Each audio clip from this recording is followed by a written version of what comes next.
The Twitter accounts of major public figures and corporations, including Joe Biden, Barack Obama, Elon Musk and Bill Gates, were hacked on Wednesday, spreading a cryptocurrency scam. The accounts and many others posted a message promoting the address of a Bitcoin wallet with the claim that the amount of any payments made to the address would be doubled and sent back. Technology company Apple was also hijacked.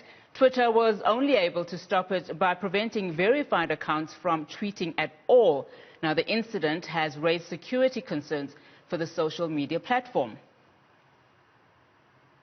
Now, for more on the story, I'm joined by James Preston, executive editor of Africa's largest cryptocurrency news outlet, Global Crypto. James, thank you so much for your time. Now, this was no doubt a brazen breach. How bad was the damage? And more importantly, how worried should we be?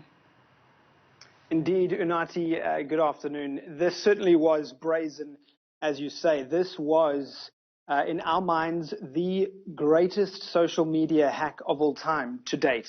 And so I think this raises a lot of questions about who we entrust information with.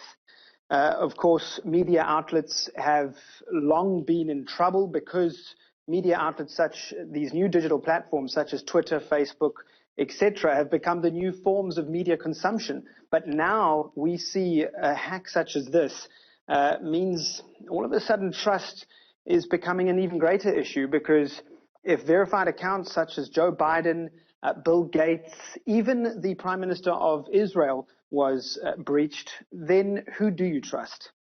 Now, let's talk about what exactly transpired. Now, we understand it was about 4 in the afternoon on Wednesday on the East Coast time when all chaos broke loose. What exactly did the scammers manage to do?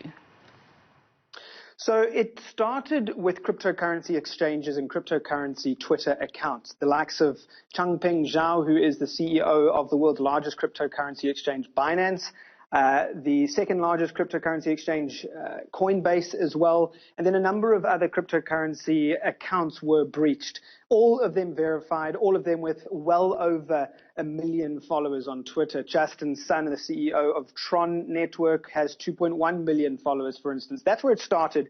And they were posting messages to a health website, which was an elaborate scam, causing people to purchase certain products with cryptocurrency, which actually they would never receive those products. This then changed. I think what happened was these were opportunists who got into the back end of Twitter's panel. So this is not a hack against an API. This was not a hack against these specific individuals or Twitter users. This was a hack directed at Twitter. And Twitter's panel, the back end, was actually breached. And what happened, these opportunists got in and suddenly realized, hang on a second, we have a lot more power than just cryptocurrency accounts. We can go beyond this. And that's when they started to attempt to write messages on the behalf of the likes of Elon Musk, Bill Gates, etc. So this was certainly cryptocurrency hackers who were opportunists. They got into Twitter through the back end, and then they started escalating their breach on a much higher level. And they managed to siphon $100,000 there, according to the website, and also started what is known as a blockchain. Explain that to us. So they we're using Bitcoin's blockchain. Bitcoin is the first cryptocurrency. It was released in 2009 in January, and is the largest cryptocurrency by use and by security. And I think it's important for your audience to understand that Bitcoin was in no way compromised. Bitcoin continued to do what it was designed to do, which is to be able to receive and send value, digital tokens across the internet from anywhere in the world. Unfortunately, what happened was these hackers were receiving the cryptocurrency. So they had just put out addresses, and they were simply elaborately using communication methods to convince Twitter users to send them Bitcoin to their address. And the catch was, if you send us cryptocurrency, we'll send you even more in return. And it's a numbers game. It's a scale game. Most people would say, well, that sounds too good to be true. But by basic ratio, there's going to be a small percentage who will try it out. And obviously, they reached so many people that they were able to raise $100,000, as you say, well over $100,000 worth of cryptocurrency to their addresses because of the reach that they had obtained. Now, in fact, this is not the first time that Twitter has fallen victim to such a scam. In fact, hackers compromised Twitter's chief, Mr. Dorsey himself, by posting racist comments, etc., etc. What is the likely next steps for Twitter to do now? And how can we as ordinary South Africans and citizens and users of Twitter protect ourselves? I think that's a great question, Unati. I think Twitter really does need to take a good look at itself at the moment. And they've always been, certainly as a more liberal, left-leaning outlet, they've always been at the forefront of protecting users and protecting people with less understanding in terms of what kind of messages are being communicated by people on their platform. But they need to take a hard look at their actual security. Twitter's written in a code called JavaScript, which is one of the most popular coding languages in the world, and its user interface is coded in Ruby on Rails. Both of those aren't difficult for hackers to breach, and Twitter really needs to up its security because they cannot allow this to happen. As I say, this has actually never happened before. It's one thing for a single user to be breached via a password hack, via a two-factor authentication SIM swap breach, but for actual back end of a social platform to be breached and then have access almost as one Bitcoin developer called it, a guard mode. These users were in essence operating as guard. They could do what they want in Twitter. They could say anything they want. And that is extremely scary. And now what we need to do is, as South Africans, especially in this very tumultuous time for us, we need to take a hard look at where we are consuming information. Twitter is one of the greatest places to go for live information, but we now have to be very careful and place greater protocols in our own mind. How are we going to interpret the information that we see on Twitter? It still remains one of the greatest platforms for live, up-to-date, up-to-minute information, but Twitter now are going to face a serious trust issue.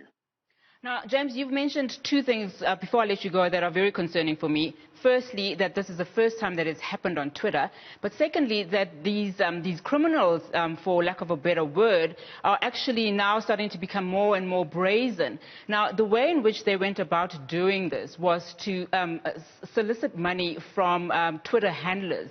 How can we, as users, just pick out certain subtle words from such tweets and make sure that we can actually discern which tweets we actually follow through? Because I mean, we know what to do when it's 419 scams. We know what to do in terms of WhatsApp scams as well. But what do you do from be it a Twitter or Facebook, and what do you need to look out for that makes it too good to be true? Yeah, great question, Unati, again. And I think what users have to understand is that cryptocurrency is like all standard methods of trade, your South African rand, your US dollar, etc. It's just another form of value, right? And so if I have a whole bunch of gold coins, for instance, what is going to make me part with those gold coins? And I think users must place extreme value on their cryptocurrency that they're holding on, a number of the large cryptocurrency exchanges that we have here in South Africa. If you have cryptocurrency, you need to value it, and you need to make sure that you make a mental decision. I'm not going to part with this for any reason. And when you see a message that says, send me some cryptocurrency and I will either turn it into a greater amount or I will send you back another amount, that's your biggest red flag. The moment someone says, send me your cryptocurrency, and they will then always try and entice users in by saying, I will turn it, or we will turn it, using our and very elaborate communication methods, using our very clever AI, very clever artificial technology, artificial intelligence. We can turn it into even greater numbers. And that's where people who are looking for more money, especially in these troubling economic times, people are saying, well, I need to turn my 0.1 Bitcoin into 1 Bitcoin. I'm desperate. I'm going to try this. And that is where we need to be careful. If you are in a vulnerable state financially, you must be careful and never send your cryptocurrency to anyone else unless you absolutely trust that person and you've even, I would go as far as saying, have met that person face to face. James, thank you so much for that analysis and great tips. James Preston, Executive Editor of news outlet Global Crypto.